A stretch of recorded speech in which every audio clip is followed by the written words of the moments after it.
You know who's not on this list? 24 other teams, but them Cowboys.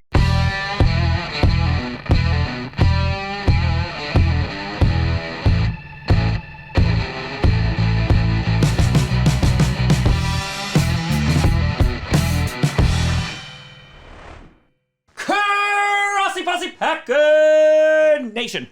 Welcome to an episode of Packcast, the podcast where you don't have to be Packers fan, but it sure does help. I'm your host, Tom. It's the final countdown, Grossi, and today we are going to be diving into the divisional round power rankings.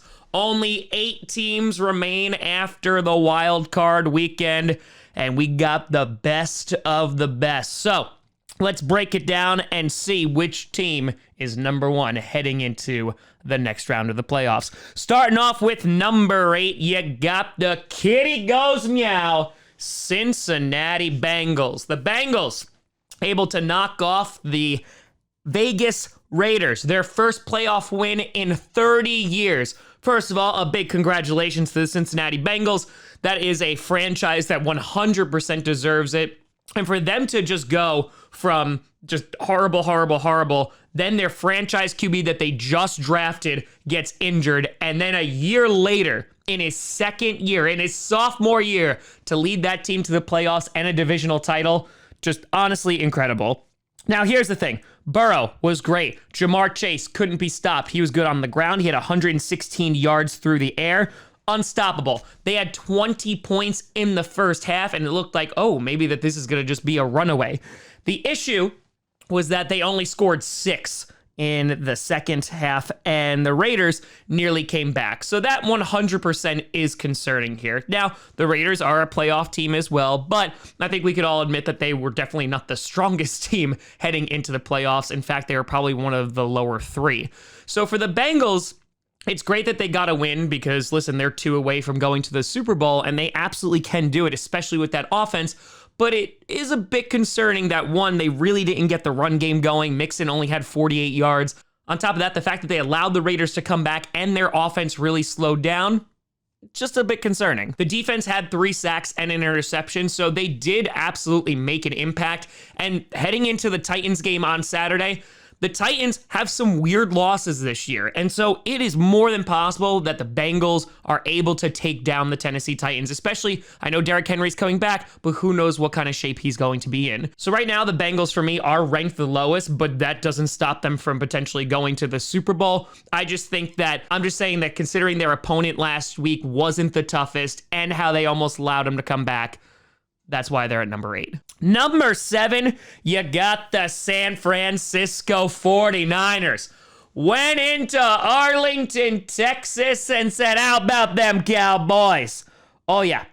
Close game, though. Really close game. And I will say, the first half, similar to the Bengals, the first half, the 49ers looked unstoppable. And I'm sitting here shaking in my boots going, oh, crap, we're going to have to play them. They looked amazing. Mitchell, 96 yards on the ground. And on top of that, of course, you had no mistakes made by Jimmy G in the first half. Deebo Samuel was tearing it up as well. They were dominant. They scored 16 points in the first half. The issue, as the game went on, Jimmy G sailed a bunch of balls. On top of that, threw a very costly interception. On top of that, the offense slowed down, and they didn't score a single point in the fourth quarter. And to be completely honest, the reason they won that game, besides a great first half performance, is because of how incompetent the Dallas Cowboys were. Because if you had a slightly better coached team, I think they win that football game. What I do like about the 49ers, though, is there's a litany of ways that they can beat you. George Kittle got contained. He is due for a breakout game. On top of that, their receivers are just doing great right now. Deebo Samuel, Jawan Jennings, they're all kind of putting it together. Brandon Ayuk, they are all working together, and it looks like a very balanced offense. Now, here's the thing that you need to be careful of. Nick Bosa suffer an injury. Warner suffer an injury. He should be okay, but Bosa's going to be one to monitor considering he had a concussion. Jimmy G messed up his shoulder, and his hand is messed up as well. So who knows if Jimmy G's even going to be starting this Saturday. Heading into Lambeau, a very cold place. The first time that these two teams met, it was a very close game and it ended on a last-second field goal from the Green Bay Packers. I absolutely think the 49ers can get the win here, but throw on those injuries on top of their second-hand performance, That's why they're ranked lower for me. Number 6, you got the Tampa Bay Buccaneers. Slapping the crap out of the Eagles, and the Eagles tried to mount a comeback at the end, but honestly, it meant absolutely nothing. Now, the Eagles, yeah, they were incompetent, to say the least. They could not establish the run game, which was literally what their bread and butter was heading into the postseason. On top of that, Jalen Hurts, the play call, everything was just bad all around. So why am I giving the Buccaneers the 6th spot? It comes down to the injuries. Yes, they won. However, it was not without a cost. Tristan Wirfs getting injured, came back in the game and looked like he aggravated that injury again. Their center, Jensen, got hurt as well. The backup for Wirfs, you have Wells, who got hurt as well. Leonard Fournette obviously didn't play last week, so maybe if he comes back, that will definitely be a boost. But Giovanni Bernard did really well in his absence. The thing for me is the Buccaneers played a very terrible opponent in the Eagles. They were the 7th seed for a reason. They slapped the crap out of them, which is great. That's what they were supposed to do. But it definitely came at the cost of some members of their offensive line, which they're definitely going to need. Tom Brady got sacked 4 times this past Sunday. And once they are going up against the Rams defense, who made Kyler Murray's life miserable, there's definitely some concern there. Mike Evans was an absolute beast for the Buccaneers. Tom Brady was good. And I think that this team is definitely geared up for another Super Bowl run. However, now they're going to play a real opponent, and I'm curious on how they're going to do with those injuries. Number 5, you got the LA Rams beating the absolute crap out of the Arizona Cardinals. Sorry, Grandpa Cardinal. This was Matt Stafford's first playoff win. He must be elated. And the big thing was he didn't make any mistakes. Heading into this game, he had thrown 8 interceptions in the last 4 games. Here, 0 interceptions. Instead, he only threw 17 times because they had a great run game with Sony Michel. On top of that, Cam Akers, who returned last week, was a lot better this week. They obviously had to ease him in. And that defense never allowed Kyler Murray to get in sync. And so this was a complete blowout of every single proportion. The Rams dominated all facets of the game, and they looked like a very scary football team. I think they match up very, very well with the Buccaneers. However, they have to be consistent and play mistake-free football. If they're able to do that and they put on the same kind of performance they did last night, then they will definitely give the Buccaneers a run for their money. Number 4, you got the Kansas City Chiefs. Well, they went down 7-0, and then they're like, okay, let's score 21 points in the second quarter. It was close for the hottest of seconds, and then they're like, no, we're gonna be done now. Mahomes, 30 for 39, 404 yards, 5 touchdowns, absolutely crushed it. Now, they're another team, went up against a terrible opponent. However, what I like about them, Clyde Edwards-Helaire didn't play. McKinnon was great on the ground, was even better through the air, and I loved everything about that. Kelsey, of course, is always going to be a monster. You had Tyreek Hill getting points, but the thing is that this looked like a balanced football team. I am going to not make them in the top 3 because you also have to look at the quality of their opponent they're playing there. Because Ben Roethlisberger and the Steelers offense could do absolutely nothing. So the Chiefs, they make it in the top 5. They're sitting at number 4. They are going to be playing the Buffalo Bills on Sunday night. That is going to be one hell of a game. And similar to some of the other teams on this list, let's see how they do against a really good team. Number 3, you got the Tennessee Titans.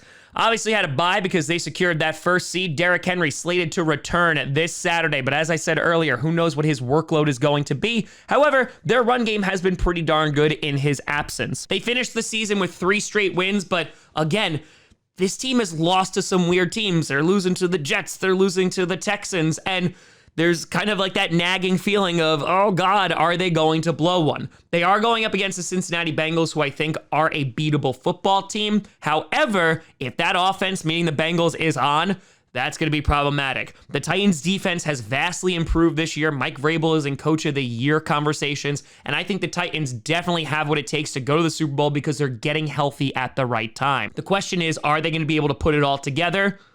We'll see on Saturday. Number 2. You got the Buffalo Bills. 47-17. And here's the thing. The Patriots aren't scrubs either. Yeah, Mac Jones kind of struggled near the end of the year, wasn't careful with the football, but their defense is no joke. And the Bills put up 47 points on them. Multiple interceptions, constantly getting after Mac Jones. This was domination, and good God, was it therapy for the Buffalo Bills. Josh Allen, who has ebbed and flowed all year, he came out swinging. 21 for 25, 308 yards, 5 touchdowns. He only had 4 incompletions, folks. 4. Like I said, that's Kurt Warner levels against the Green Bay Packers in the 2009 wild card round kind of stats there. Wild. Singletary. This was the big story as they finished off the rest of the year, because ever since the Falcons game, Singletary has been playing pretty well. In his last 3 games, he has over 200 yards and he has 5 touchdowns. If the Bills are going to be successful in the postseason, they need to have a balanced offense. They had not only a balanced offense on Saturday night, they had a dominant one. They were literally unstoppable, and I cannot wait for them to go into Arrowhead because I think that game has potential to be an absolute classic. The Bills, they got their revenge against the Patriots. Now they look to get the revenge against the Kansas City Chiefs. And who knows?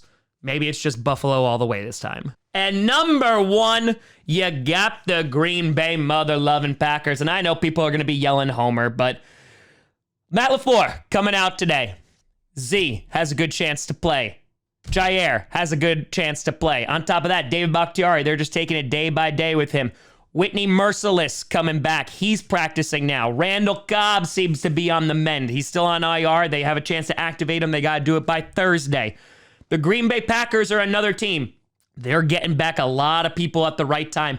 And even if a guy like Zadarius Smith is only able to play, who knows, 20 snaps, he makes a difference. Not only because he allows some guys to rest, but he brings that athleticism and brings just that raw talent to that spot that makes opposing QBs' lives nightmares. And they're going to have to do that against a 49ers team who have a very good offensive line. Because you look at the Dallas Cowboys, their pass rush really wasn't getting home at all. Now, the Packers, who have home field advantage throughout the entire playoffs, I wish they were playing Sunday night because it would be colder. But on Saturday, some snow flurries, supposed to be 3 degrees later at night. It'll probably be 20 degrees throughout the day. So nothing like crazy cold, but definitely will have a factor in this game. And the Green Bay Packers have a chance to exercise some playoff demons here. Aaron Rodgers is 0-3 against the 49ers in the playoffs, whether it's against Colin Kaepernick or whether it was they got their ass kicked in the 2019 NFC Championship game. The Packers have it all in front of them right now. I still think that they are the team to beat. Aaron Rodgers has not thrown an interception in 2 months. He's been absolutely insane. We're getting guys back. Josh Myers is back as center. The offensive line is as healthy as it has ever been this season. On top of that, those key guys coming back in the defense. And until they lose, the Green Bay Packers are the team to beat in this postseason. But let me know what you think down in the comments below. How would you rank these teams? Let me know. You guys find me at TomGrossiComedy.com or TomGrossiComedy, all social media, see down below. Check out podcasts on SoundCloud, iTunes, Google Play Music, Spotify, and of course YouTube. And a big shout and thank you to all the patrons over at patreon.com/TomGrossiComedy and the YouTube members. But thank you so much for watching. I'm Tom Grossi. And as always, go Pack Go.